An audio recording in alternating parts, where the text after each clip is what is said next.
আসসালামু আলাইকুম। স্বাগতম জানাচ্ছি মুভি বাংলার নিয়মিত আইন বিষয়ক অনুষ্ঠান জানতে চাই। দর্শক, আপনারা জানেন যে আমাদের এই অনুষ্ঠানে কোনো না কোনো আইনজীবী আপনাদের মাঝে নিয়ে হাজির হয়ে থাকি। ঠিক তেমনি আজকে একজন আইনজীবী আপনাদের মাঝে নিয়ে হাজির হয়ে এসেছি। আজকে যে বিষয়টি নিয়ে কথা বলবো, বিষয়টি হচ্ছে রিট, এবং এই বিষয় নিয়ে আমাদের মাঝে আজকে আলোচনায় থাকবেন অ্যাডভোকেট শুভ্র ঘোষ, বাংলাদেশ সুপ্রিম কোর্ট। কেমন আছেন? হ্যাঁ, ভালো আছি। থ্যাংক ইউ আপনাকে আমাকে আমন্ত্রণ জানানোর জন্য। আমার খুব ভালো লাগছে আপনার এখানে এসে। ধন্যবাদ। আপনার কাছে আমি আজকে প্রথমে যে বিষয়টি নিয়ে জানতে চাবো যে আজকে তো মূল আলোচনার বিষয় হলো রিট। হ্যাঁ, এখন রিট কি জিনিসটা কি এবং এটা কি জন্য করা হয়, যদি একটু বলতেন। আচ্ছা। রিট হচ্ছে একটা অর্ডার। এটা হচ্ছে কনস্টিটিউশনাল বডির অর্ডার। আমরা মূলত এটা আসে জুডিশিয়াল রিভিউ থেকে। আমাদের যেটা বলা আছে সেটা হচ্ছে জুডিশিয়াল রিভিউ। জুডিশিয়াল রিভিউ করার পর যে অর্ডারটা বের হয় সেই অর্ডারটাকে বলা হয় রিট। এখন রিট কোথা থেকে? রিট হচ্ছে সবসময় সুপ্রিম যে পাওয়ার, সেই পাওয়ার থেকে অর্ডারটা আসে। যে কোনো বিষয় সেটা ইলিগাল ডিক্লেয়ার করা বা লিগাল ডিক্লেয়ার করা বা কোনো একটা প্রসিডিংস যেটা ইলিগাল প্রসিডিংস চলতেছে সেটাকে স্টপ করে দেওয়ার জন্য যে সুপ্রিম যে অথরিটি তার যে অর্ডারটা সেটাই হচ্ছে রিট। এখন রিট আসলে মূলত আমাদের এখানে এসছে যেহেতু আমরা ব্রিটিশ শাসনে ছিলাম। হ্যাঁ, ওদের মাধ্যমে এটার ইন্ট্রোডাকশন আমাদের বাংলাদেশে হয়েছে এবং বাংলাদেশের কনস্টিটিউশনে যে ষষ্ঠ অধ্যায় আছে, ষষ্ঠ অধ্যায়ের যে চ্যাপ্টার ওয়ান আর্টিকেল 102, এটাতে বাংলাদেশের যে constitutional court which is supreme কোর্টকে এই পাওয়ারটা দেওয়া হয়েছে জুডিশিয়াল রিভিউ। তো এখানে আর্টিকেল 102 রিট নিয়ে আলোচনা করে এবং এখানে বাংলাদেশের মহামান্য হাইকোর্ট ডিভিশনকে এম্পাওয়ার করেছে জুডিশিয়াল রিভিউ শোনার জন্য এবং তার মাধ্যমে বিভিন্ন জিনিসকে ডিসাইড করার জন্য। আপনার কাছে আরেকটি কোশ্চেন ছিল যে জনস্বার্থে রিট কতটুকু কাজ করে যাচ্ছে। জনস্বার্থে তো মানে জনস্বার্থ মামলা আমরা যেটা বলি সেটা এক ধরনের জুডিশিয়াল রিভিউ বা আমরা যেটা কমনলি বলি যে রিট পিটিশন। হ্যাঁ, এটাও একটা রিট পিটিশন। এখন অনেক ক্ষেত্রে আইন কিন্তু যে সব ধরনের আইন তৈরি হয়ে গেছে তা কিন্তু না। প্রতিদিন নতুন নতুন আইন তৈরি হচ্ছে বা যে আইনগুলো তৈরি হয়েছে তাতেও দেখা গেছে যে অনেক ক্ষেত্রে গ্যাপ রয়ে গেছে। ঠিক আছে, তো এখন যখন এরকম একটা গ্যাপ থেকে যায় বা আইনের কোনো ব্যাখ্যা সম্পূর্ণ হয় না, তখন আমরা আসলে কী করব? তখন আমরা হাইকোর্টে যাব রিট পিটিশনের মাধ্যমে জিনিসটাকে কারেকশন করার জন্য। তো সেম জনস্বার্থ বিষয় যে এখন এখানে একটা অ্যাট লার্জ পিপল, মানে এখানে একটা ধরুন একটা এলাকা, সেই এলাকাতে একটা রাস্তা কেউ বন্ধ করে রেখেছে, কিন্তু এই রাস্তাটা 10 জনের অধিকার, এদিকে সে যাবে। ঠিক আছে, এখন তাকে কোনোভাবেই, এবং এখানে কিন্তু এই রাস্তাটা কিন্তু ব্যক্তি মালিকানার রাস্তা না। ব্যক্তি মালিকানা হলে এটা আমরা সিভিল একটা পিটিশন নিয়ে করতে যেতাম, জজ করতে যেতাম। কিন্তু যেহেতু রাস্তাটা সরকারের কোনো অথরিটি রাস্তাটা বন্ধ করে রেখেছে, যার ফলে এখানে 10 জনের যাতায়াতের অসুবিধা হচ্ছে, তো তখন জনস্বার্থে আমরা একটা রিট পিটিশন করব এবং করে এই রাস্তাটা যেন জনসাধারণের জন্য উন্মুক্ত করে দেওয়া হয় সেই বিষয়টা আমরা কোর্টের নজরে আনবো। এবং কোর্ট আফটার হিয়ারিং, কোর্ট যদি স্যাটিসফাইড হন তাহলে কোর্ট একটা রিট অর্ডার ইস্যু করবেন, যার মাধ্যমে ডিরেকশন দিয়ে দেবেন সংশ্লিষ্ট যে অথরিটি আছে, লোকাল গভর্নমেন্ট অথরিটি, তাদেরকে স্পেসিফিক্যালি বলে দিবেন যে এই বিষয়ে পর্যাপ্ত ব্যবস্থা নেওয়ার জন্য। ঠিক আছে, তো এখন আপনি যেটা বললেন যে আসলে জনস্বার্থ মামলার যে কার্যকারিতার বিষয়ে এখানে আসি, যে আমরা প্রায় সময়ই দেখি যে কোর্টের অর্ডার অনেক যারা পাবলিক অফিসিয়াল আছেন তারা যথাযথভাবে ফলো করেন না। তো এটার কিন্তু কনসিকুয়েন্স আছে, কারণ হাইকোর্ট হচ্ছে constitutional court, supreme court constitutional court, এবং বাংলাদেশের যে constitution of the people's republic of Bangladesh মহামান্য হাইকোর্ট বিভাগকে এই ক্ষমতা দিয়েছে রিট অর্ডার ইস্যু করার জন্য। তো এটা কিন্তু সর্বোচ্চ, বাংলাদেশের সর্বোচ্চ আইন কিন্তু বাংলাদেশের কনস্টিটিউশন। তো সেই সর্বোচ্চ আইনের মাধ্যমে যখন একটা ক্ষমতা একটা কোর্ট পেয়ে যায় এবং সেই অর্ডারটা যখন একজন পাবলিক অফিসিয়াল সেটা ফলো করবে না, এটার কিন্তু একটা গ্রেভ কনসিকুয়েন্স রয়েছে। আপনাকে তখন যেটা করতে হবে যে তাকে আরেকটা নোটিশ ইস্যু করতে হবে, নোটিশ ইস্যু করে বলতে হবে যে মহামান্য হাইকোর্ট বিভাগ আপনাকে এই অর্ডারটা বা এই ডিরেকশনটা দিয়েছেন এবং আপনি এটা পালন করতে বাধ্য। যদি পালন না করে তাহলে আমি এটা কোর্টের নজরে আনবো। কীভাবে? কন্টেম্প পিটিশনের মাধ্যমে। আমরা তখন একটা কন্টেম্প পিটিশন নিয়ে কোর্টের কাছে যাব এবং কোর্টকে আমরা ইনফর্ম করব যে মাই লর্ড, আপনি এই ডিরেকশনটা দিয়েছিলেন, কিন্তু যিনি রিলেভেন্ট পাবলিক অফিসিয়াল উনি সেটা ফলো করছেন না, তখন কোর্ট কিন্তু তাকে শোকজ করবেন, বলবেন যে ইন পার্সন আপনি আসেন, এসে বলেন যে আমি যে অর্ডারটা দিলাম সেটা আপনি কেন মানছেন না, কারণ তার কাছে কোনো রিজন থাকতে পারে। তো সে এটা কোর্টকে এসে বলবে, ইন পার্সন ব্যক্তিগত হাজিরের মাধ্যমে বলবে, এবং তারপর শুনানির মাধ্যমে এরকমও হয়। আপনারা জানেন যে একটা খুবই গুরুত্বপূর্ণ একটা এরকম আছে মামলা, হয়তো সবাই জানেন যে আমাদের যিনি ফরমার জাস্টিস শামসুদ্দিন চৌধুরী মানিক, উনি যখন সিটিং জাজ ছিলেন, তখন উনি যখন ওনার গাড়িতে যাচ্ছিলেন, সরকারি গাড়ি যেটাতে বাংলাদেশ সুপ্রিম কোর্টের ফ্ল্যাগ লাগানো আছে, সেই ফ্ল্যাগবাহী গাড়িতে যাচ্ছিলেন, তখন জনৈক পুলিশ সার্জন ওনাকে স্যালুট করেন। এবং এটার কনসিকুয়েন্স হিসাবে কিন্তু যখন কন্টেম্পট হয়, কন্টেম্পট হওয়ার পরে কিন্তু পুলিশের আইজি, তখনকার যে পুলিশের আইজি, তাকে চাকরি থেকে বরখাস্ত করে দেওয়া হয়, কারণ কন্টেম্পে কোর্ট তাকে পানিশমেন্ট দিয়েছিল। এবং আপনি এটা জানেন যে বাংলাদেশের আইনে এটা বলে যে আপনাকে যদি 1000 টাকা ফাইন করা হয় অথবা জেল দেওয়া হয়, তাহলে কিন্তু আপনি আর পাবলিক অফিসিয়াল হিসাবে আপনি কনভিক্টেড, আপনি পদে থাকতে পারবেন না। তো সেই সাথে পুলিশের আইজি সহ পুলিশের সার্জেন্ট এবং আরও সংশ্লিষ্ট অনেকেরই তখন চাকরি চলে গিয়েছে। ঠিক আছে, তো এটার গ্রেভ কনসিকুয়েন্স আছে, কারণ আমাদের কনস্টিটিউশনে কি বলা আছে? আমাদের কনস্টিটিউশনে বলা আছে যে এটা হচ্ছে এই দেশের সর্বোচ্চ আইন। যে কোনো আইন, বাংলাদেশের এই যে আমাদের যে পার্লামেন্ট থেকে যে আইনগুলো পাস হয়, সেই যে আইনই পাস হোক না কেন, সেই আইনের কোনো পোরশন যদি বাংলাদেশের কনস্টিটিউশনের সাথে কন্ট্রাডিক্ট করে, তাহলে কিন্তু ওই অংশটা ইলিগাল হয়ে যাবে, ওটা রিপিল হয়ে যাবে, ওটাকে অ্যামেন্ডমেন্ট করতে হবে। তখন সেটা বাংলাদেশের কনস্টিটিউশন আমাদের যে ফান্ডামেন্টাল রাইটসের সাথে যদি ভায়োলেশনে আসে, তখন সেটা হবে। বা এরকম আদার্স কোনো কনস্টিটিউশন, যেমন প্রিয়াম্বল, আমাদের প্রিয়াম্বলে কী বলা আছে, আমাদের প্রিয়াম্বলের সাথে সাংঘর্ষিক হয়, সেক্ষেত্রে তখন ওই আইনটা কিন্তু রিপিল করতে হবে। এটা সরকার নিজে থেকে করে ভালো, যদি না করে সেক্ষেত্রে তখন আমাদেরকে রিটে যেতে হবে, জুডিশিয়াল রিভিউর মাধ্যমে, থ্রু ডিউ প্রসেস।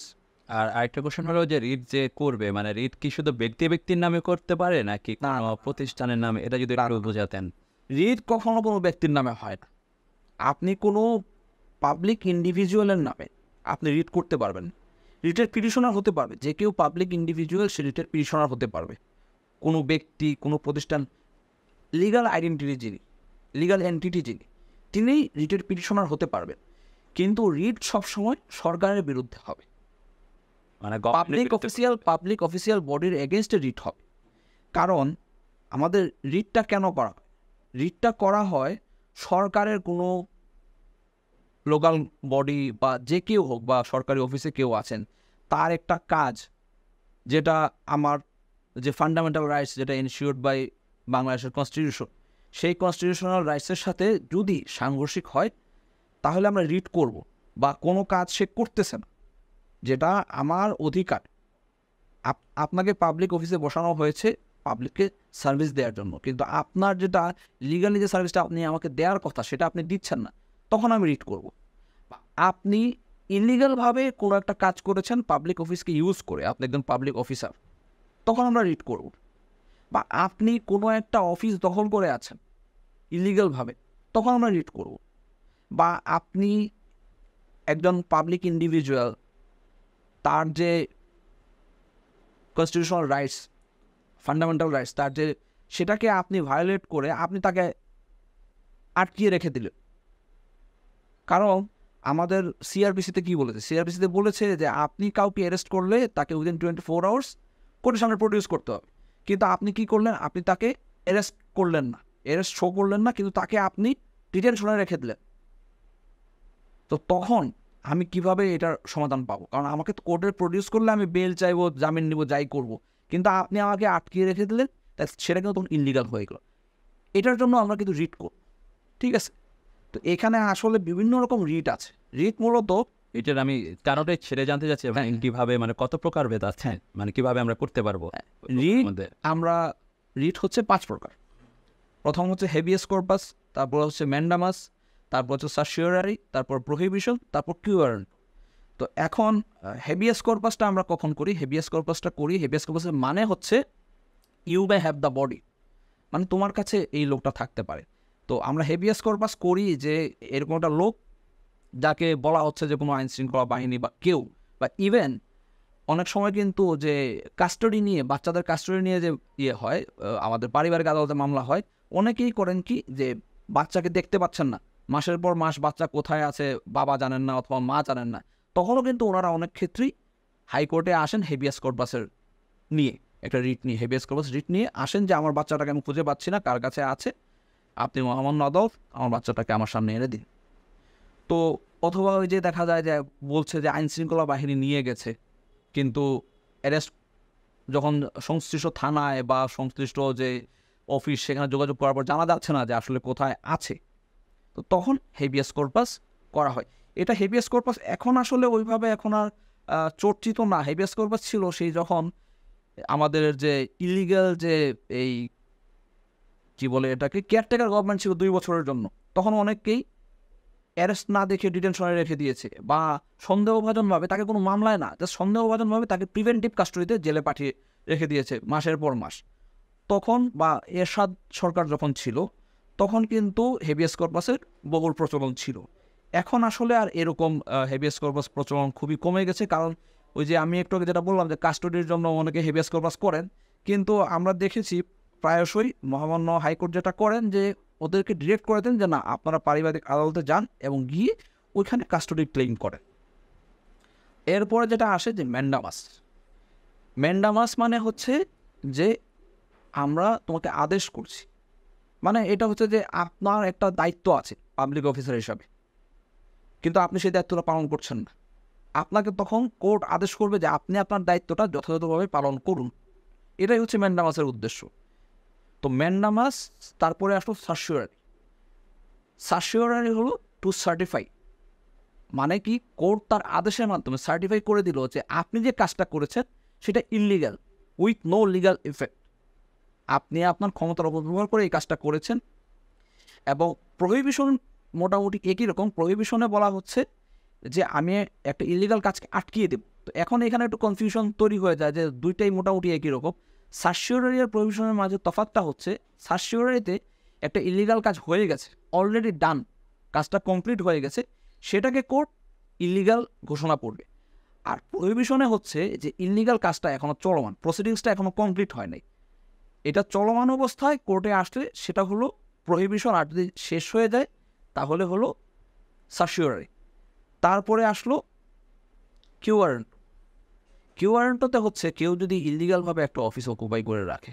এখন দেখা গেল যে অনেক সংস্থা আছে যাদের ইলেকশনের মাধ্যমে তাদের যে পরিচালনা কমিটি তৈরি হয়, এখন দেখা গেল যে অ্যাডক কমিটি করে দিল ইলেকশন করার জন্য, অ্যাডক কমিটি ইলেকশন করতে যাচ্ছে কিন্তু আগের যে কমিটি আছে তারা অফিস ছাড়তেছে, বা এরকম অনেক বিষয় আছে যে ইলিগালভাবে কেউ যদি কোনো কিছু অকুপাই করে রাখে।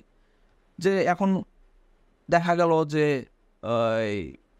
কি বলে লোকাল গভর্নমেন্ট যে যেখানে আছে, যেখানে আমরা বলি উপজেলা, এই যে কিছুদিন আগে উপজেলা ইলেকশন গেল 2 দিন হলো, হ্যাঁ, এখন সে আগের চেয়ারম্যান যিনি ফেল করেছেন উনি ক্ষমতা ছাড়তেছেন, উনি চেয়ার দখল করে বসে আছেন, উনি অফিস তালা দিয়ে চাবি টাবি সব ওনার কাছে, উনি অফিসে কাউকে ঢুকতে দেন না, কিন্তু অলরেডি একজন চেয়ারম্যান পাস করেছে, তো এখন সেই চেয়ারম্যান কী করবে, তাই না? তো হাউএভার এগুলো আসলে ইমাজিনারি সিনারিও, এরকম কেউ করার কথা না, কারণ এটা আসলে খুবই হাস্যকর একটা ব্যাপার যে একজন চেয়ারম্যান যিনি সাবেক, উনি এই উপজেলা পরিষদ তালা মেরে রেখে দিয়েছেন, এরকম হয় না। বাট এটা বোঝানোর স্বার্থে আমি একটা এক্সাম্পল ইউজ করলাম। তো আমাদের এই হলো রিট 5 প্রকার: habeas corpus, mandamus, certiorari, prohibition, quo warranto. তো আমাদের এটা কিন্তু আমাদের বলা আছে যে আমাদের কনস্টিটিউশনের আর্টিকেল 102-তে 102-তে 102-এর 2 সাব আর্টিকেল 2-এর এর 1-এ বলা আছে আমাদের ম্যান্ডামাসের কথা, হ্যাঁ, 2-তে বলা আছে প্রহিবিশনের কথা, এবং হেভিয়াস কর্পাসও কিন্তু 1-এই বলা আছে। আর 102-এর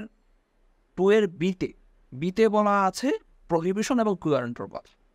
এভাবে আমাদের বাংলাদেশের মহামান্য হাইকোর্ট বিভাগকে আমাদের বাংলাদেশের যে কনস্টিটিউশন সেই ক্ষমতাটা দিয়েছে যে জুডিশিয়াল রিভিউর আকারে যে কোনো বিষয় যেটি আমাদের প্রচলিত আইনে সমাধানের বাইরে সেটা সমাধান করে দেওয়ার জন্য। এখন এরকম হতে পারে যে একটা আইন হয়েছে, যে আইনের ব্যাখ্যাটা নিয়ে অনেক কনফিউশন আছে।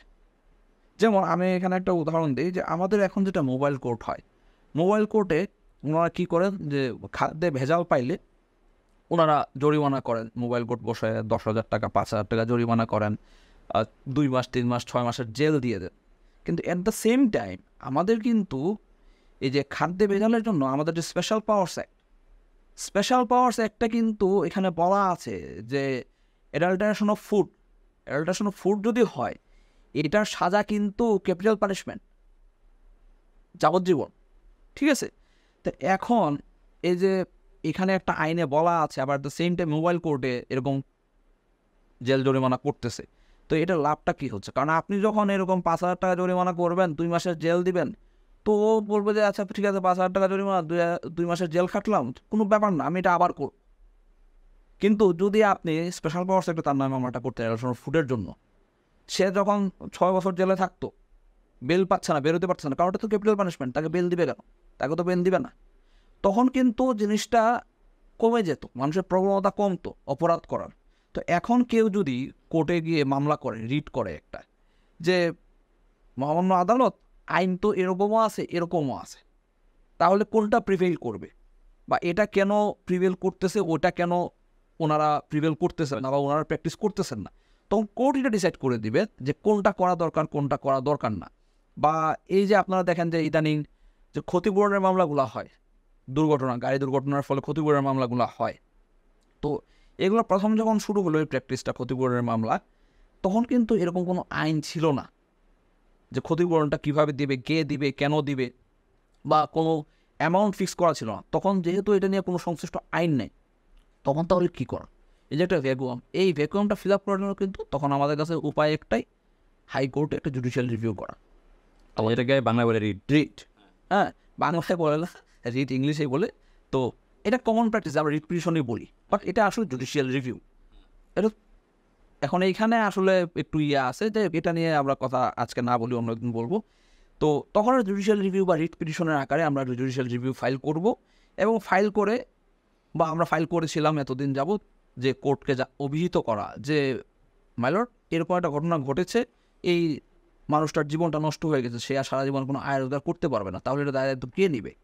তখন কোর্ট কিন্তু এরপরে এখন যেটা হয়েছে, এর ফলে কিন্তু যে কোর্ট অর্ডার দিয়েছেন এই সংশ্লিষ্ট মন্ত্রণালয়কে, যে একটা আইন ফ্রেম করার জন্য, যে এটাকে কিভাবে গভর্ন করা যায়। কারণ এরকম তো যদি রিট হতেই থাকে, তাহলে তো কোর্টের তো আরও অন্য ধরনের রিটও এন্টারটেন করতে হয়। তো এখন এটার জন্য তো একটা আইন হয়ে গেলে তখন কিন্তু রিটে আসতে হয় না। কারণ এখন মনে করেন বাংলাদেশে প্যানাল কোড নাই, মনে করেন বাংলাদেশে কোনো প্যানাল কোড হয় নাই, ঠিক আছে? এখন চুরি হচ্ছে, কি করবে? এসে কোর্টে এসে রিট করবে। ডাকাতি হচ্ছে, এসে রিট করবে। হ্যাঁ, খুন হচ্ছে, রিট করবে। তো তখন যদি প্যানাল কোডটা হয়ে যায়, তো তখন কিন্তু এর জন্য আলাদা একটা পোর্শন তৈরি হয়ে গেল, আলাদা একটা কোর্ট স্ট্রাকচার তৈরি হয়ে গেল। সবাই এরকম কোনো কিছু হলে তখন কোর্টে যাবে। বিষয়টা এরকম যে যখন একটা ভ্যাকুয়াম থাকে, এই ভ্যাকুয়ামটা ফিল আপ করার জন্য আপনাকে যেতে হবে হাইকোর্টের কাছে রিটের ফরম্যাটে, এবং হাইকোর্ট আস্তে আস্তে দেখা যাবে, তখন হাইকোর্ট নেসিটা বুঝতে পারলে তখন বলে দেবে সংশ্লিষ্ট মন্ত্রণালয়কে, যে বা রিট পিটিশনার নিজেও যদি এখানে ডিরেকশন চান, যে মাইলর্ড আপনি একটা ডিরেকশন দিয়ে দেন, ওনারা একটা ফ্রেমওয়ার্ক করুক, সংশ্লিষ্ট বিষয়ে একটা আইন তৈরি করুক, যেন এই জিনিসগুলো ইজি রেমেডি হয়। কারণ যেটাতে কোনো ফ্রেম স্ট্রাকচার নাই, আপনি সেটা যখন কোর্টের কাছে নিয়ে যাবেন, এটা কিন্তু জিনিসটাকে সলিউশন করা একটু হলেও টাইফ। কারণ এটাতে তো কোনো কিছু নাই, জানি না কী আছে কী নাই, কীভাবে করবো। কারণ এখন আপনি বললেন যে 10 কোটি টাকা জরিমানা দেন, এখন ওই লোকের তো 10 কোটি টাকা থাকতে হবে, বা আইন যদি থাকে, আইনে হয়তো বলে দেবে যে আপনি গাড়ির ব্যবসা করেন, আপনাকে সিকিউরিটি রাখতে হবে সরকারের কাছে এত টাকা, ঠিক আছে? যেমন ব্যাংক, এই বাংলাদেশে যে ব্যাঙ্কগুলো যে এস্টাবলিশ হয়, ব্যাঙ্কগুলো কী করে? সরকারের কাছে, বাংলাদেশ ব্যাংকের কাছে কিন্তু 500 কোটি টাকা সিকিউরিটি রেখে ওরা ব্যাংক এস্টাবলিশ করে। এবং কোনো ক্রাইসিসের ক্ষেত্রে বাংলাদেশ ব্যাংক তখন কী করবে? ওই টাকাটা থেকে এই ক্রাইসিসটা ওই ব্যাংকের জন্য ম্যানেজ করবে।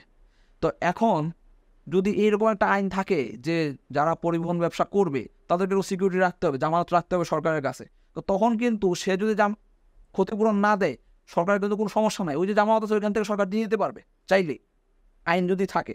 আর আইন না থাকলে তাহলে তো এই টাকাটাই সরকারের কাছে নাই, তখন তাকে বললো যে তুমি টাকা দাও, সে এসে ব্যাংকরাপ্ট ফাইল করে দিল যে আমি তো দেউলিয়া হয়ে গেছে, আমার টাকা পয়সা আমি কোত্থেকে দিব, তাই না? জি। তো এই জন্য ভ্যাকুয়াম ফিল আপ করার জন্য আইন থাকা দরকার। আইন যদি না থাকে সেক্ষেত্রে আমাদের একটাই উপায়, মহামান্য হাইকোর্টের দ্বারস্থ হওয়া, এছাড়া আমাদের কাছে আসলে কোনো রাস্তা নেই। তো এই জন্য বাংলাদেশের পার্সপেক্টিভে বা যে কোনো দেশেই, যেসব দেশে একটা কনস্টিটিউশনাল সরকার দেশ পরিচালনা করে সেখানে জুডিশিয়াল রিভিউর গুরুত্ব অপরিসীম। আপনি দেখেছেন যে বাংলাদেশের কনস্টিটিউশন ইভেন অনেকবারই অ্যামেন্ডমেন্ট হয়েছে, অনেক কিছু রিভিল হয়েছে, সেগুলো নিয়েও কিন্তু বাংলাদেশে রিট হয়েছে এবং অনেক অ্যামেন্ডমেন্টকে অসাংবিধানিক ঘোষণা করা হয়েছে through judgment of that particular writ petition. তো এই জন্য যে কোনো দেশে, যে দেশে সাংবিধানিক সরকার আছে সেখানে রিট পিটিশন সবসময় চলমান থাকবে, কারণ আইন এত অপরিসীম যে আইন কখনো আপনি তৈরি করে শেষ করতে পারবেন না সব রকম ক্ষেত্রে। কারণ এই যে এখন বাংলাদেশে যে সাইবার অ্যাক্ট হয়েছে, আপনি কিন্তু 20 বছর 30 বছর আগে জানতেনও না যে এরকম একটা আইন কখনো প্রয়োজন হবে। তো প্রয়োজন অনুযায়ী আইন তৈরি হবে, এটা সরকার নিজে তৈরি করবে। যদি নিজে তৈরি না করে তাহলে হাইকোর্ট ডিরেকশন দিয়ে দেবে সংশ্লিষ্ট মন্ত্রণালয়কে যে এরকম একটা আইন তৈরি করা হোক। তো এটার ক্ষেত্রে রিটেন প্রয়োজনীয়তা অপরিসীম। যাই হোক, আপনার সাথে আমি রিট সম্পর্কে আরও আলোচনা করব, তার আগে ছোট একটি বিরতিতে যাচ্ছি। দর্শক আমাদের সঙ্গেই থাকুন, ছোট্ট একটি বিরতিতে যাচ্ছি, বিরতির পর আবার আপনাদের মাঝে ফিরে আসছি।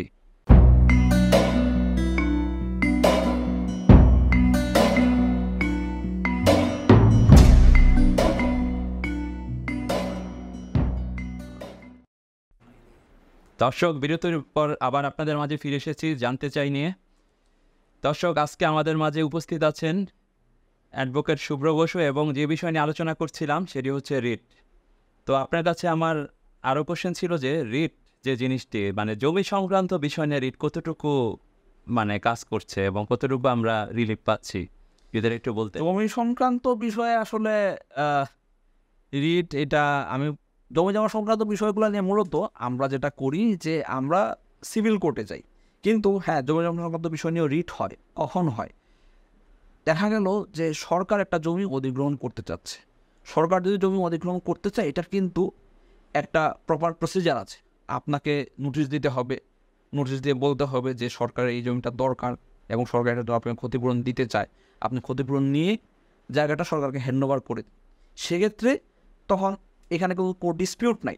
আপনি যদি দেখেন যে আপনাকে যে ক্ষতিপূরণটা দিতে চাচ্ছে সেটা এডিকুয়েট ক্ষতিপূরণ, আপনি নিয়ে নেবেন। কারণ আসলে তো এই যে আমাদের যে state equation and tenancy act, হ্যাঁ, এখানে কিন্তু বলা আছে যে সরকার যদি অধিগ্রহণ করতে চায়, এটা আদার দেন আপনার বসত বাড়ি, আপনি কিন্তু বাধ্য, আপনার কাছে কিন্তু কোনো ওয়ে আউট নাই। ঠিক আছে? তো এখন যখন দেখা গেল যে সরকার জমি অধিগ্রহণ করছে কিন্তু সে আপনাকে নোটিশ দেয়, নোটিশ না দিয়ে হঠাৎ করে একদিন এসে বলতেছে যে তোমার এই জায়গা আমি আজকে দখল করে নিব, ঠিক আছে, এখান দিয়ে রাস্তা হবে, এই জায়গা সরকারের দরকার, ঠিক আছে, তো তখন কিন্তু আপনার কাছে কোনো ওয়ে আউট নাই রিট পিটিশন করা ছাড়া। বা দেখা গেল যে আপনি হয়তো সরকারের কাছ থেকে একটা জিনিস খাজনা দিয়ে আপনি এটাকে লিজ দিয়েছেন, ঠিক আছে, এখন খাজনা দিয়ে আপনি যে লিজটা নিয়েছেন এটা হয়তো মনে করেন 10 বছরের জন্য নিয়েছেন, ঠিক আছে, কিন্তু আপনি হঠাৎ করে জানতে পারলেন যে 10 বছর এখন টার্মটা কমপ্লিট হয় নাই, এর মাঝখানে 5 বছর বা 6 বছর গিয়েছে, সরকার নতুন করে কাউকে লিজ দিতে যাচ্ছে, ঠিক আছে, তো তখন আপনি কী করবেন? তখন আপনি রিট করবেন, এছাড়া তো আমার কাছে কোনো আসলে বই নাই, ঠিক আছে। তো জমি জমা সংক্রান্ত এরকম বিষয় নিয়ে আসলে রিট হয়, কিন্তু এমন মনে করেন আপনার জমি বেদখল হয়ে গিয়েছে বা আপনার ভাই আপনার জমি দখল করে রেখেছে, এরকম বিষয় নিয়ে আপনি তো রিট করতে পারবেন না, কারণ এটা একান্তই ব্যক্তি টু ব্যক্তি, প্রাইভেট ইন্ডিভিজুয়ালের মধ্যে। আর আপনাকে আমি আগেই বলেছি যে রিট কখনো প্রাইভেট ইন্ডিভিজুয়ালের মধ্যে হয় না। হ্যাঁ, এখানে যখনই সরকারের একটা স্বার্থ থাকবে এবং আপনার একটা ব্যক্তি স্বার্থ থাকবে, সেই ব্যক্তি স্বার্থটা অবশ্যই আপনার বাংলাদেশ কনস্টিটিউশনাল যে ফান্ডামেন্টাল রাইটস সেটার মাধ্যমে এনশিওর হইতে হবে, সেক্ষেত্রেই একমাত্র আপনি রিটে যেতে পারবেন। তো তাইলে এই যে এইখানে যে আপনি রিটে গেলেন, আপনি তাহলে কেন গেলেন? আমাদের কিন্তু রাইট টু প্রপার্টির কথা বলা আছে, জি, ঠিক আছে, তো ওইটা আমার ফান্ডামেন্টাল রাইটস, ওইটা ভায়োলেশন হচ্ছে, তখন আমি রিটে যাব। এছাড়া আসলে মানে জমি জমা নিয়ে রিটের আসলে খুব বেশি আমি নজির দেখি না, কারণ আগে যেটা হইতো যে ওই যে আমাদের জলমহলগুলো আছে বাংলাদেশের বিভিন্ন, আপনি আমরা ভাটি এলাকা বলি, যেমন সুনামগঞ্জ, হবিগঞ্জ, ব্রাহ্মণবাড়িয়া, নেত্রকোনা, এইসব জায়গায়, কিশোরগঞ্জ প্রচুর হাওর আছে, যেগুলা আগে মানুষ সরকারের কাছ থেকে লিজ নিত, নিয়ে 1 বছর 2 বছর বা 3 বছর যখন লিজ নিত, লিজ নিয়ে মাছ চাষ করতো। ঠিক আছে, তো মাছ চাষ করে তখন এটা নিয়ে এইটার যে যে নিলাম প্রক্রিয়া যেটা, ওটা কিন্তু সরকার নিলামের মাধ্যমে দিত, কারণ সরকার তো সে খাজনা চায়, খাজনা যে বেশি দিবে সরকার তাকেই দিবে। তো আগে সিস্টেমটা এরকম ছিল, তখন এটা নিয়ে অনেক কনফিউশন তৈরি হইতো, যার ফলে আগে জন্মহালের কে খাজনা দিবে, কে লিজ নিবে, এটা নিয়ে প্রচুর রিট হয়েছে। এটাও কিন্তু একটা জমি জমা সংক্রান্ত বিষয়ই আসলে ওয়ান কাইন্ড অফ। কিন্তু এখন সরকার এটার জন্য একটা নীতিমালা করে দিয়েছেন, যার ফলে ওই রকম রিটের পরিমাণ এখন অনেক কমে গিয়েছে। সরকার এখন নীতিমালা করে দিয়ে প্রপারলি বলে দিয়েছেন যে কে নিতে পারবে, কে নিতে পারবে না। যেমন সরকার বলে দিয়েছে যে 500 সবচেয়ে নিকটবর্তী যারা মৎস্যজীবী, আগে কিন্তু এরকম হয়েছে যে ওরা লিজ দিচ্ছে, সে মৎস্যজীবী না, তার অন্য ব্যবসা আছে, কিন্তু যারা পরিপূর্ণভাবে মৎস্যজীবী এবং সবচেয়ে নিকটবর্তী তারা এটা লিজ দিতে পারবে। এখন সরকার নীতিমালার মাধ্যমে এটা বলে দিয়েছে। এবং এই নীতিমালাটা হয়েছে কেন, এই যে এত এত রিট, প্রতিদিনের রিট আসতো, তো এখন এত রিট, তো এটা তো আসলে রিট করার প্রয়োজন নাই যদি এখানে নীতিমালা থাকে। কারণ আপনারা জানেন যে বাংলাদেশে মামলা জট প্রচুর, হাইকোর্ট ওভারবার্ডেন হয়ে গেছেন, সুপ্রিম কোর্ট ওভারবার্ডেন হয়ে গেছেন। তো এখন আমার উপর এত লোড, তারপর এই যে লোডগুলা যদি একটা নীতিমালা করে দেয় তাহলে আমার লোডটা অনেক কমে গেল। ও এখানে আরেকটা ইন্টারেস্টিং বিষয় আপনার, আমি আগে আমার খেয়াল ছিল না, যে আরও এক ধরনের রিট হয়। যেমন যখন আইনে বলা আছে একটা কোর্টের কথা, যে একটা ট্রাইব্যুনালের কথা বলা আছে, যে কোনো একটা আইন, কিন্তু বাস্তবে ওই আদালতটা নাই, এটার কোনো অস্তিত্ব নেই। আইনে বলা আছে এটা করতে হবে, কিন্তু সরকার এটা করে নেই। তো এখন যেমন আমি আপনাকে উদাহরণ দিই, যে আমাদের যে এই কি বলে ল্যান্ড সার্ভে ট্রাইব্যুনাল, তো ল্যান্ড সার্ভে ট্রাইব্যুনালের ল্যান্ড সার্ভে অ্যাপিলেট ট্রাইব্যুনাল একটা আছে, যেটা আগে ছিল না। তো তখন কি করতো লোকজন, সবাই ল্যান্ড সার্ভে অ্যাপিলেট ট্রাইব্যুনাল যেহেতু নাই, সে আপিল কোথায় করবে, তো তখন সবাই কিন্তু এসে রিট করতো। এবং ওইটাও কিন্তু এক ধরনের জমি জমা সংক্রান্তই রিট।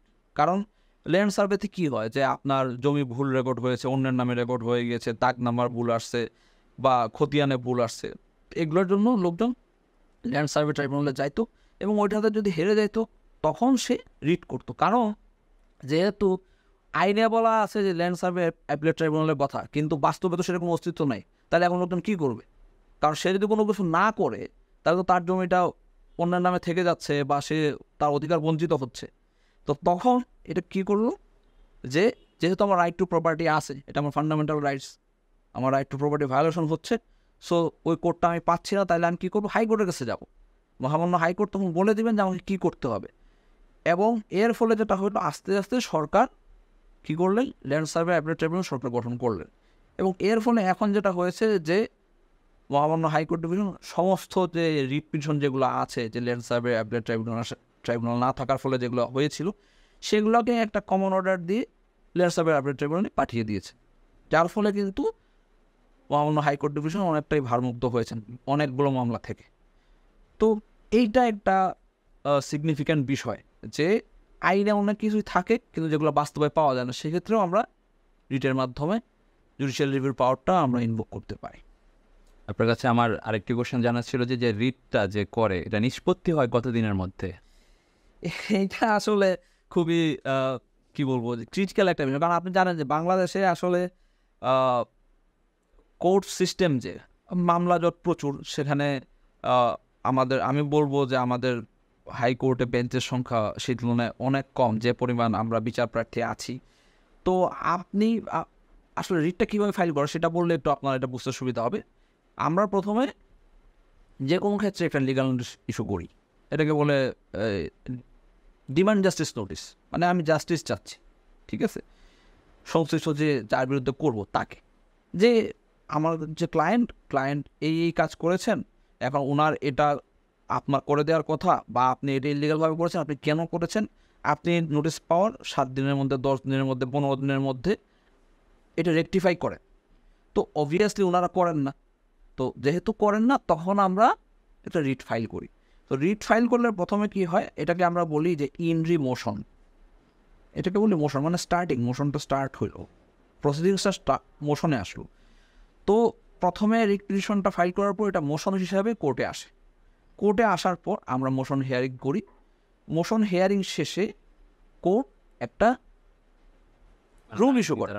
কোর্ট একটা রুল ইস্যু করে। রুলটা কি? রুল হচ্ছে ওয়ান কাইন্ড অফ শোকজ, যে আপনি এটা বলেন যে এটা কেন ইলিগাল হবে না বা কেন লিগাল হবে, যাদের এগেনস্টে করা হচ্ছে তাদেরকে বলা হয় যে আপনারা এটা কোর্টকে জবাব দেন, ঠিক আছে। এবং at the same time court একটা যদি যথেষ্ট পরিমাণ প্রাইমা ফেসি থাকে, আপনি যদি কোর্টের সামনে এটা এস্টাবলিশ করতে পারেন যে আপনার প্রাইমা ফেসি যথেষ্ট পরিমাণ আছে, কোর্ট তখন একটা ইন্টারিম অর্ডার ইস্যু করে। ইন্টারিম অর্ডার কি? যে মনে করলেন যে কথার কথা আমি বলি যে রাজুক একটা বিল্ডিং ভাঙতে আসছে। কেন? যে বিল্ডিংটা এটা উইদাউট পারমিশন বা এরকম কোনো কিছু একটা ইস্যু আছে, এখানে বিল্ডিংটা ভাঙতে আসছে, ঠিক আছে। এখন আপনি বিল্ডিংয়ের মালিক, আপনি বললেন যে আমার তো এগুলো জানানো হয় নাই বা নোটিশ দেওয়া হয় নাই বা আমি জানতাম না, বা যখন আমি বিল্ডিংটা করছি তখন এটা রাজুকের ভিতরে ছিল না, অনেক কিছু থাকতে পারে, অনেক ধরনের কারণ থাকতে পারে। হ্যাঁ, আপনি তখন একটা রিট ফাইল করলেন, রিট ফাইল করে রিটে একটা ইন্টারিম অর্ডার চাইলেন যে এই পিটিশনটা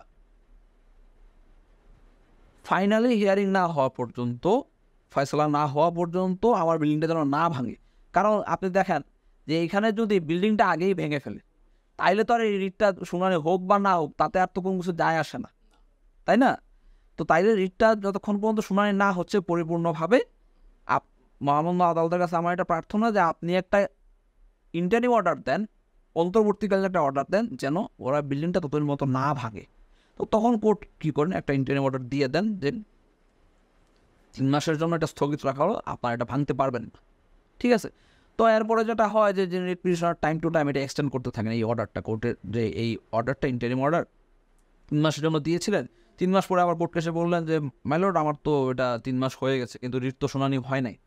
কারণ রিট তো আসলে চাইলে শুনানি করা যায় না, কারণ আপনি যখন রুলটা ইস্যু হলো কোর্ট, সেই রুলটা তো যারা এখানে রেসপন্ডেন্ট আছেন, আমরা রেসপন্ডেন্ট বলি যারা বিবাদী, এখানে সরকার এবং সংশ্লিষ্ট মন্ত্রণালয় বা সংশ্লিষ্ট যারা অফিসিয়াল তারা সবাই এখানে রেসপন্ডেন্ট থাকেন, তাদের কাছে তো রুলটা যাইতে হবে এবং সে যে রুলটা পাইছে এটার তো একটা প্রমাণ কোর্টের কাছে আসতে হবে যে এটা তাকে দেওয়া হয়েছে এবং সে এটা পাইছে।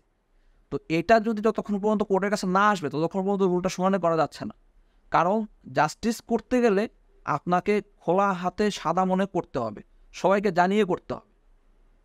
আপনি তার এগেনস্টে রুল ইস্যু করলেন, সে যদি নাই জানে, সে যদি তার আত্মপক্ষ সমর্থন করতে নাই পারে, তাইলে এটা কিভাবে জাস্টিস হবে? তো এই জন্য এটা যতক্ষণ রুলটা জারি হয়ে, আমরা এটাকে জারি বলি, রুলটা জারি হয়ে এটার প্রমাণটা কোর্টে ফেরত না আসে ততক্ষণ পর্যন্ত রুলটা শোনার জন্য প্রস্তুত হয় না। তো এটা আসলে পরে শোনার জন্য প্রস্তুত হয়ে যায় এবং তখন ফাইনাল হিয়ারিং হয়, এবং ফাইনাল হিয়ারিং হয়ে গেলে পরে তখন কোর্ট তার জাজমেন্টে যার পক্ষে যথেষ্ট পরিমাণ সেই কোর্টকে স্যাটিসফাই করতে পারে, কোর্ট তখন আইন কানুনের মাধ্যমে অবশ্যই কোর্ট তখন হয়তো রুলটা অ্যাবসলিউট করে দিলেন। অ্যাবসলিউট করা মানে যে হ্যাঁ আমি যে রুলটা দিয়েছিলাম যে তোমার এই কাজটা ইললিগাল, হ্যাঁ সেটা ইললিগাল, এটা আমি ঘোষণা করে দিলাম। অথবা যে আমি রুলটা দিয়েছিলাম কিন্তু না, এই রুলটা আসলে তোমার কাজটাই ঠিক আছে, আমি এই রুলটাকে ফিরিয়ে নিলাম, রুলটাকে ডিসচার্জ করে দিলাম, রুলটার কোনো পাওয়ার থাকলো না, এইভাবে মামলাটা শেষ হয়ে গেল। তো এখন এই যে আপনি দেখেন যে আপনার একটা রুল ইস্যু হইলো, রুলটা বাংলাদেশের যে অবস্থা, লোকবল কম, হ্যাঁ, তো এই রুলটা জারি হয়ে ফেরত আসতে অনেক সময় লাগে। তারপরে মনে করেন যে আমাদের যথেষ্ট পরিমাণ কোর্ট যেহেতু নেই, আপনার তো মনে করেন প্রতি বছরই 10,000, 20,000, 50,000 রিট পিটিশন ফাইল হচ্ছে, তো সেই তো শুরু থেকেই ফাইল হয়ে আসতেছে, তো এইগুলো তো জমে আছে। তো কোর্ট আসলে তো প্রায়োরিটি কাকে দিবে? যারটা আগে ফাইল হয়েছে তাকে। তো এইভাবে শুনানি হয়ে আস্তে আস্তে আস্তে আস্তে আস্তে আস্তে আপনারটা যদি খুব বেশি জনগুরুত্বপূর্ণ হয় বা এটা দেখা যাচ্ছে যে এটাতে এমন কোনো বিষয় এটাতে সম্পৃক্ত যে এটা যদি ইমিডিয়েট আপনার ফয়সলা না করা হয় তাহলে বিশাল ক্ষতি হয়ে যাবে এবং সেই ক্ষতি কোনোভাবে আপনার পূরণ করা যাবে না। সেক্ষেত্রে কোর্ট হয়তো তখন এটাকে এক্সপায়ার্ড করে একটু প্রায়োরিটি বেসে আগে শুনে নিতে পারেন, কিন্তু এরকম সবারটা তো আর পারবেন না। কোর্টের তো আসলে হাত বাঁধা, কোর্টের তো আসলে উনি মানুষ, দুজন মানুষের একটা বেঞ্চ, ওনারাও তো মানুষ আমাদের মতোই, ওনাদেরও একটা ক্যাপাসিটি আছে। কারণ আমি তো শুধু শুনলে হবে না, আমাকে নিজেকেও পড়াশোনা করতে হবে। একজন জাজ উনি যথেষ্ট পড়াশোনা করেন, তারপরে এটা জাজমেন্ট লিখতে হবে, একটা রিটের জাজমেন্ট আপনার 8 পাতা 10 পাতা 20 পাতা লিখতে হয়। কারণ ওনার ফাইন্ডিংসগুলো দিতে হবে, ওনার অবজারভেশনগুলো দিতে হবে, তারপরে ফাইনালি কেন আসলো, উনি যে সিদ্ধান্তটা নিলেন সেটাতে কেন আসলেন এটাও ওনাকে বলে দিতে হবে।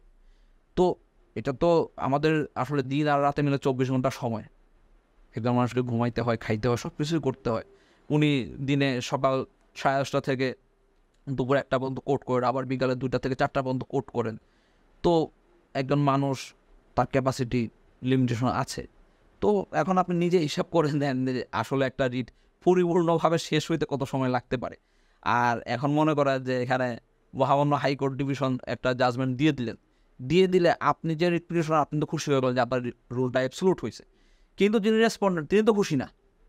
তখন সেই পদক্ষেপটা কি হতে পারে সে? হ্যাঁ, তখন তো উনি কী করবেন, তখন উনি রিটার এগেনস্টে একটা আপিল করবেন।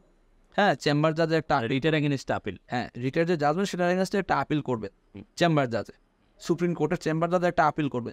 তো চেম্বার জাজ যদি দেখেন যে না, এখানে হাইকোর্ট ডিভিশন যে জাজমেন্টটা দিয়েছেন আসলে এটাতে এরর অফ ল আছে বা কোনো ইলিগ্যালিটি আছে, তো তখন উনি যেটা করতে পারেন যে এটা স্টে করে দিতে পারেন ফর টাইম বিং, টেম্পোরারি। ওইখানে যারা ইন্টারিম অর্ডারের মাধ্যমে স্টে করেছিলেন, এখন আবার উনি এটাকে স্টে করে দিলেন, ঠিক আছে, দিয়ে বললেন যে ঠিক আছে এটা আমি স্টে করে দিলাম, আর এটা সুপ্রিম কোর্টের ফুল কোর্টে যাবে, ফুল কোর্টে আপনারা আগে শুনানি করেন, ঠিক আছে।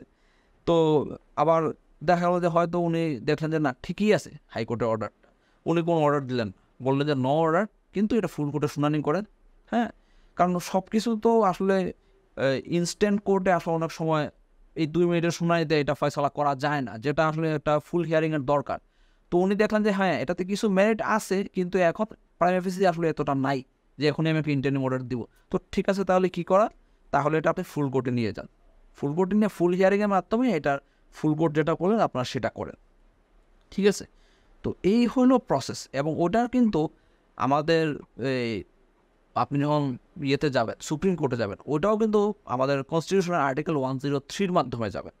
এটা কিন্তু কোনো সিআরপিসি বা সিপিসি বা প্যানাল কোর্টের মাধ্যমে না, মানে পুরোটা সাংবিধানিক আইনের মধ্যে যেতে হবে। আপনি হাইকোর্টে সুপ্রিম কোর্টে যখন যাবেন, হাইকোর্টে কিন্তু আপনি সিপিসি সিআরপিসি ফলো করে আপনি হাইকোর্টে আসতে পারবেন, কারণ যেগুলো অরিজিনাল প্রসিডিংস না হাইকোর্টের, যেমন রিট হচ্ছে হাইকোর্টের original jurisdiction, Admiralty matters, company matters, এগুলো হচ্ছে হাইকোর্টের অরিজিনাল জুরিসডিকশন।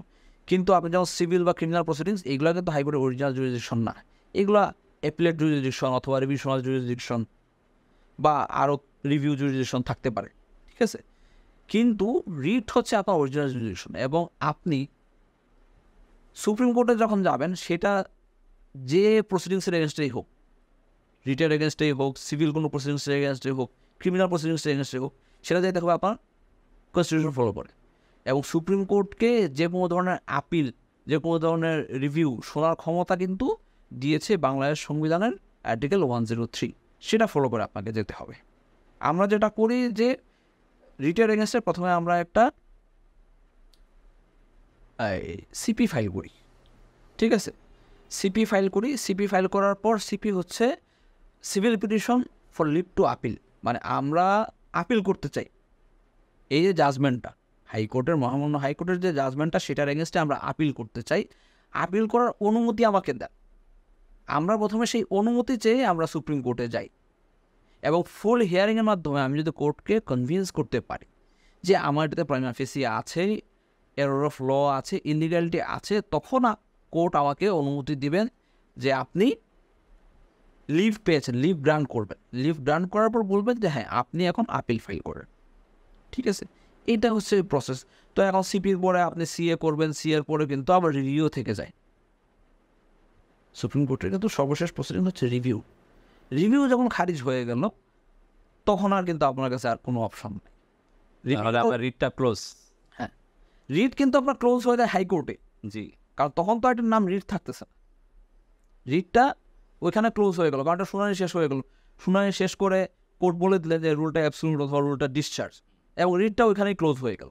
এরপরে কিন্তু একটা রিট না, কারণ আপনি নতুন একটা প্রসিডিংয়ে যাচ্ছেন, মানে আপিলে যেতে হবে। হ্যাঁ, আপিলে যেতে হবে মহামান্য সুপ্রিম কোর্টে, ঠিক আছে।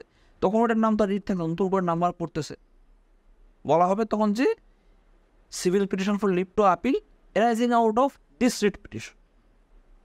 এটা এই রিট পিটিশন থেকে এটা অ্যারাইজ করছে, এই পিটিশনের যে জাজমেন্টটা সেটা থেকে এটা অ্যারাইজ করেছে। এই হলো বিষয়। ধন্যবাদ আপনাকে আমাদের এই অনুষ্ঠানে আসার জন্য। তো দর্শক, আজকের মতো এখানে অনুষ্ঠান শেষ করছি। পরবর্তীতে নতুন কোনো অতিথিকে নিয়ে আপনাদের মাঝে হাজির হব। সে পর্যন্ত মুভি বাংলার সঙ্গেই থাকুন।